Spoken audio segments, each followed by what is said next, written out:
segundo bloco do programa Entrevista, comigo, Moreira Serra, e hoje um convidado muito especial. No domingo passado tivemos aqui a conversa com o professor Oduvaldo Cruz, e aí nós decidimos, eu e a produção do programa, convidar o doutor Eric Moraes. Bom dia, doutor, presidente da Comissão da Verdade da Escravidão Negra da OAB do Maranhão, presidente da Comissão da Igualdade Racial da Abracrim Maranhão. Doutor Eric, muito bom dia. Eu queria que, antes de chegarmos à questão das leis racistas e das leis promulgadas após a Constituição Federal de 88, sua aprovação pela Constituinte de 88, dos tempos atuais que estamos vivendo, em razão de todos os casos, mas sobretudo desses que estamparam nas mídias, do Miguel em Recife, do George Floyd nos Estados Unidos. Qual a sua opinião sobre toda essa movimentação que tomou conta do globo? Muito bom dia. Muito bom dia, doutor Moreira da Serra. É uma honra estar na sua presença. Agradeço a oportunidade do programa para que a gente possa falar de um tema tão urgente, tão importante. Doutor, quem trabalha com direitos étnicos raciais saberia que a gente vem avisando há muito tempo que poderia haver um gatilho que a gente fala é uma situação na psicologia da sociedade em que esses direitos, na verdade, quando a gente fala da morte de George Floyd, lá nos Estados Unidos, que se transformou em uma tensão racial e atingiu todo o planeta, durante a epidemia, né, segunda maior crise humanitária depois da Segunda Guerra Mundial, entendemos que isso vem justamente, a sociedade está pedindo que se institucionalize direitos. Essa sociedade entende que o racismo estrutural atingiu tamanha força, de maneira silenciosa ou velada, com que as instituições têm agido de maneira a exterminar negros na sua totalidade, seja lá nos Estados Unidos, ou seja aqui no Brasil, com as questões dos quilombolas ou das crianças negras mortas em ações policiais. Então, o que tem acontecido nos Estados Unidos, e aconteceu na década de 60, com Martin Luther King, com Malcolm X, que foi a promulgação dos direitos civis, é o que vem se repetindo agora nesse momento. A gente entende que haveria uma segunda segregação, que seria não o apartheid ou a escravidão, mas essa supressão de direitos, onde o Estado determinaria quem poderia viver ou quem poderia morrer. Então, esse direito à vida vem sendo protestado em todo o mundo, em diversas cidades americanas, em diversas cidades brasileiras, que é justamente o que a gente entende que é a luta racista, né? Antirracista, que é um conceito da grande intelectual americana Angela Davis, que ela fala que a gente não precisa ser só não gostar do racismo, né? A gente precisa ser antirracista. Ser antirracista é a gente colocar em prática a reparação histórica do que foi sequestrado, que sofreu durante a escravidão, e também batalhar na segunda vertente, que é a igualdade racial. A gente tem um problema muito grande, Moreira, no nosso ordenamento jurídico, que a gente é bom que a gente sinalize agora uma diferença entre a igualdade formal e a igualdade material. A gente tem diversas leis que protegem de uma maneira firme e adquirem direitos aos negros, tanto na sociedade americana quanto na sociedade brasileira, mas a gente não consegue transformar isso, falando uma linguagem para que todos possam entender, né? A lei existe, mas a gente não consegue colocá-la em prática. Então, esse movimento Black Lives Matter, que em português quer dizer vidas negras importam, ele vem embalsamado de todas essas questões que atingem até a filosofia jurídica do direito. Doutor Eric, para as pessoas que não são, há um grupo de pessoas que acessam o programa, sobretudo com muitas perguntas que precisamos ao longo sempre no primeiro bloco, orientá-las. Então, é uma média de 600 mensagens de WhatsApp por semana.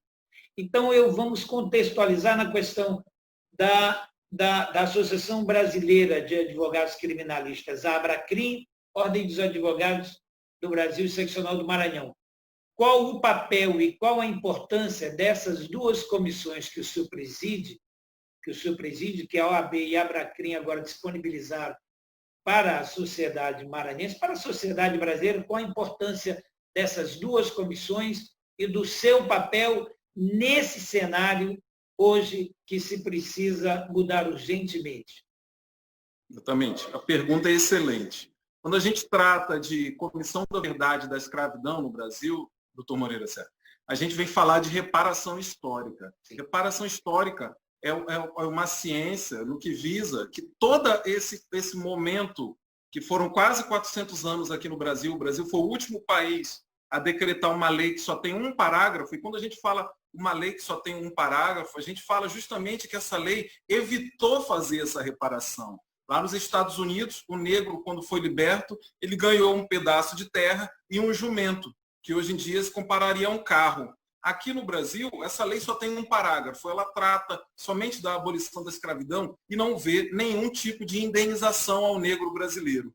Então, é chegado o momento do Brasil, através das comissões da verdade, das seccionais da OAB, processar o Estado brasileiro, processar a coroa portuguesa e processar a Igreja Católica, dentre outros órgãos que a gente vai montando nesses outros relatórios. Porque a gente não quer uma condenação em pecúnia, a gente quer que isso fortaleça, e é preciso a gente falar que o crime de escravidão é um crime de lesa humanidade, ou seja, ele é imprescritível.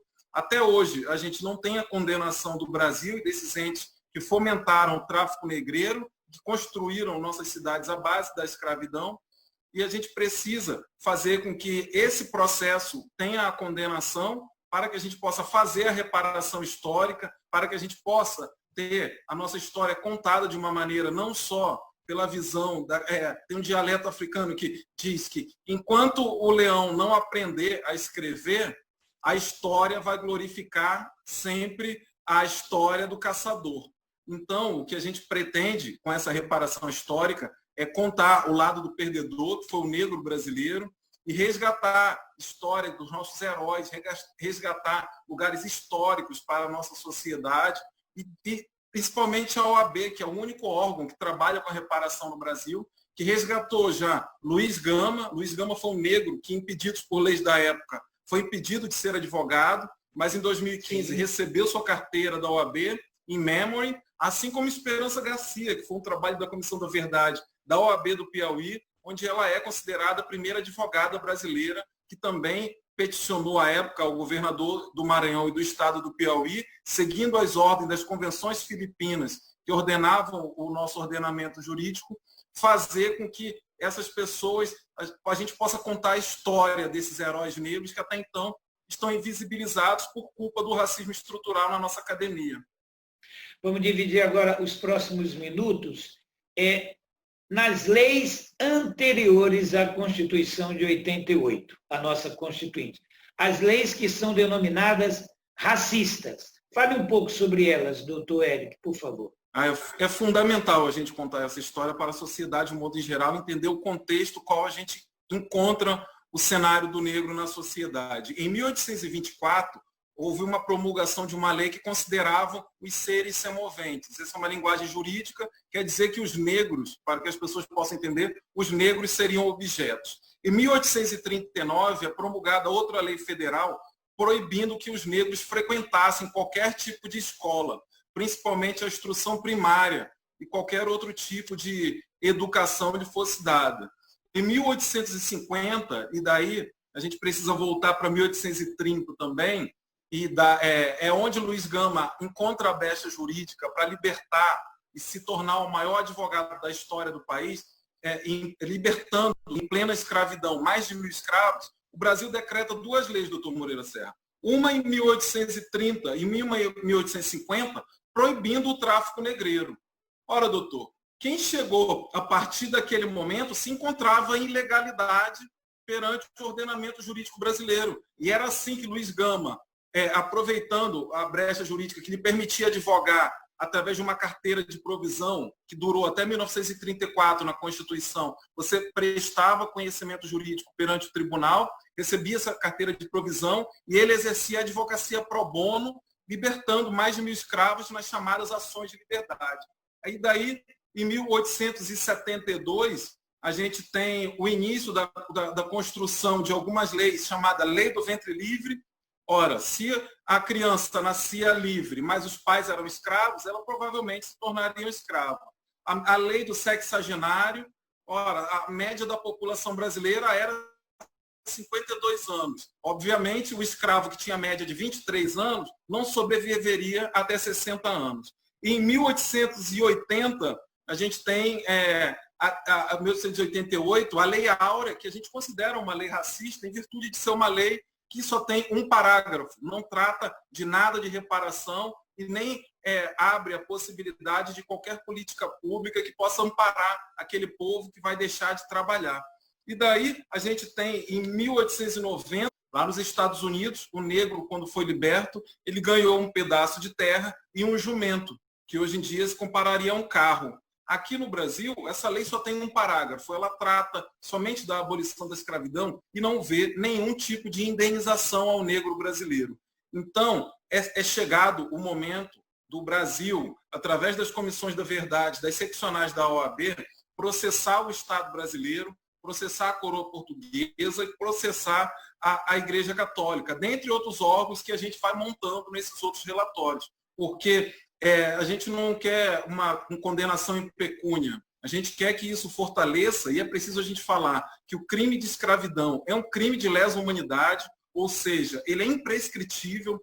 Até hoje, a gente não tem a condenação do Brasil e desses entes que fomentaram o tráfico negreiro, que construíram nossas cidades à base da escravidão, e a gente precisa fazer com que esse processo tenha a condenação para que a gente possa fazer a reparação histórica, para que a gente possa ter a nossa história contada de uma maneira não só pela visão, tem um dialeto africano que diz que enquanto o leão não aprender a escrever, a história vai glorificar sempre a história do caçador.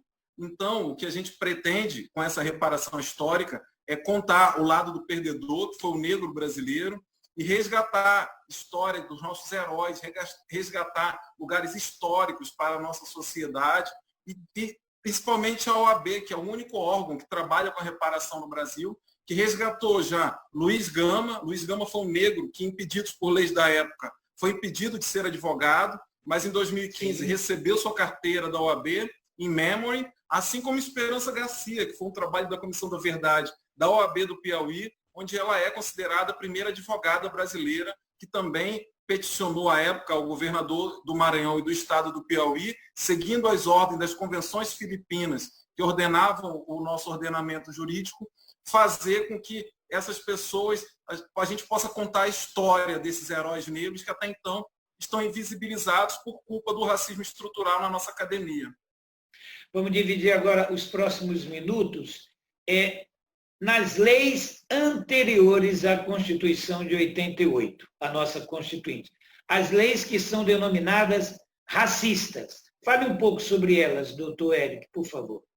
É fundamental a gente contar essa história para a sociedade, de modo em geral, entender o contexto qual a gente encontra o cenário do negro na sociedade. Em 1824, houve uma promulgação de uma lei que considerava os seres semoventes. Essa é uma linguagem jurídica, quer dizer que os negros, para que as pessoas possam entender, os negros seriam objetos. Em 1839, é promulgada outra lei federal proibindo que os negros frequentassem qualquer tipo de escola, principalmente a instrução primária e qualquer outro tipo de educação que lhe fosse dada.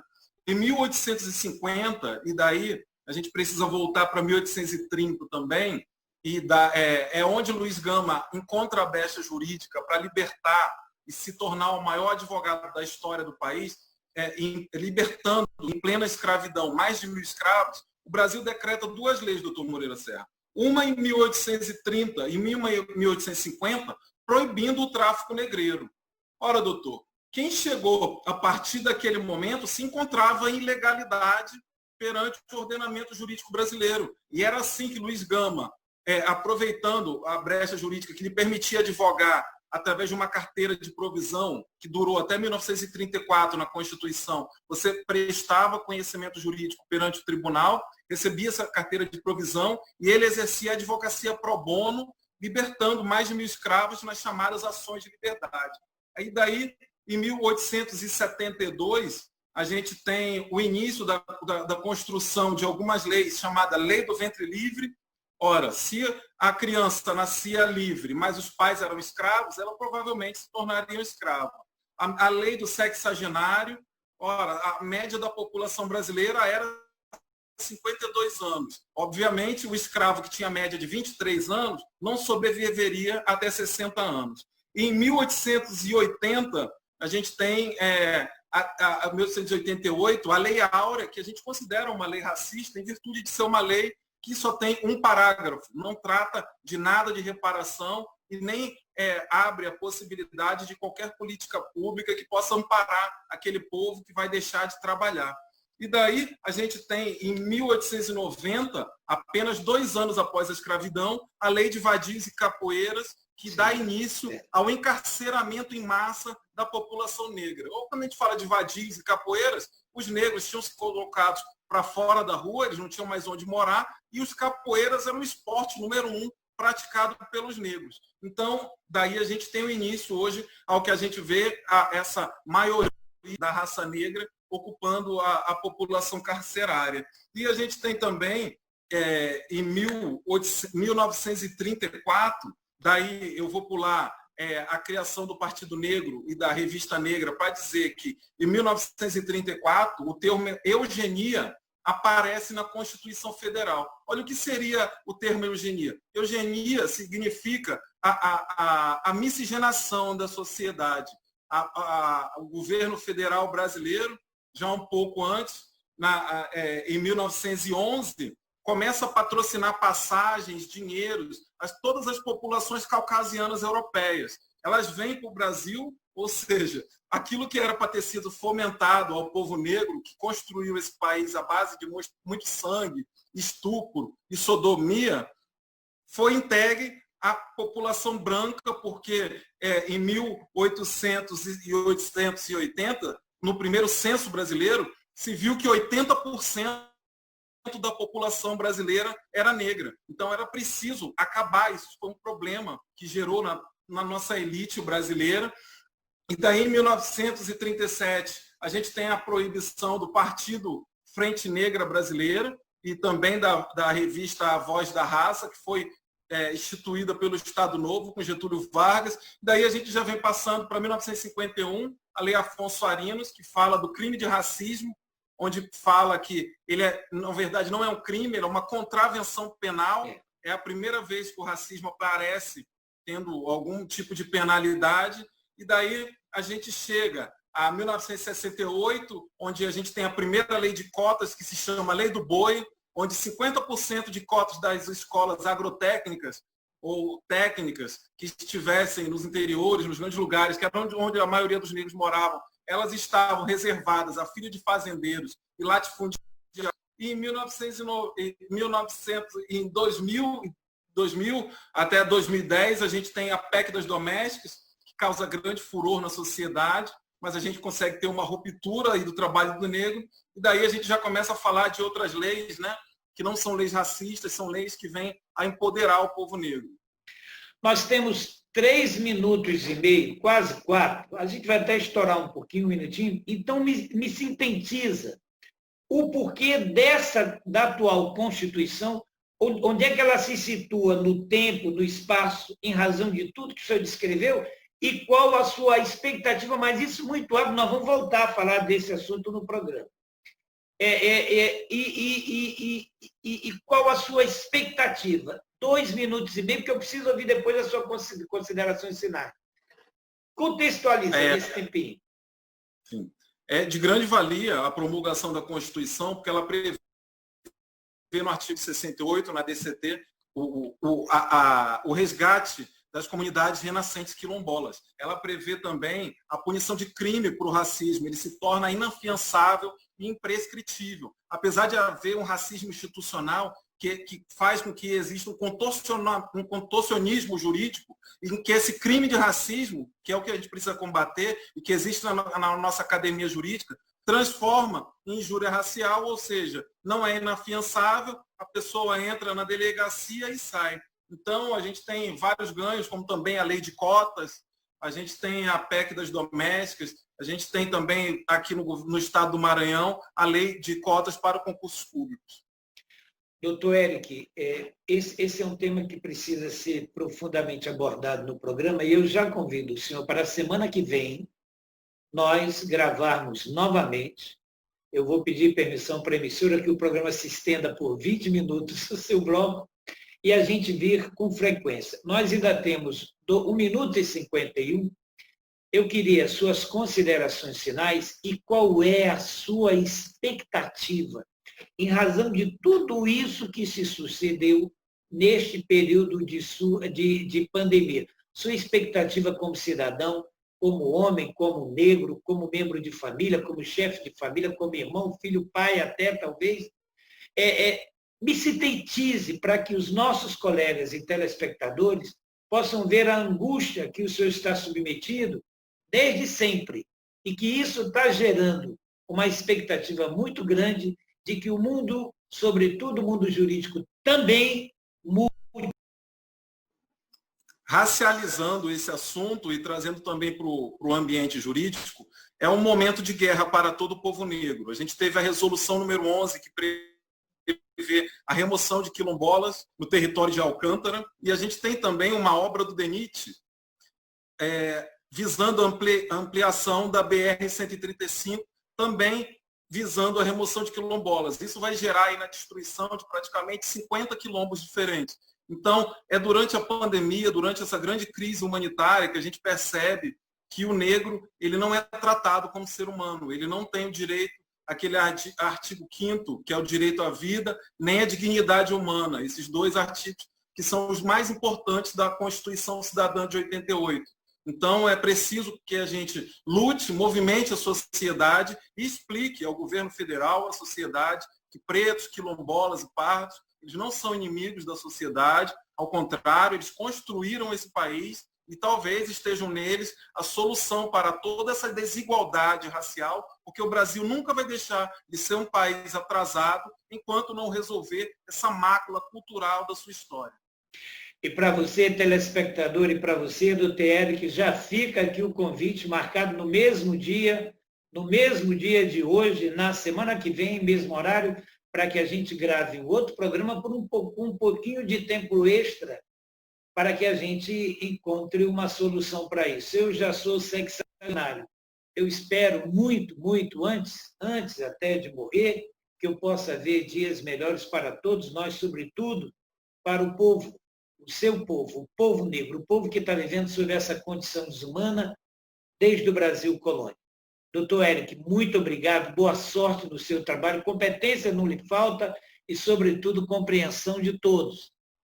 A gente encerra aqui o segundo bloco e voltaremos na semana que vem com esse assunto, com toda certeza. Um grande abraço. Obrigado, doutor Eric.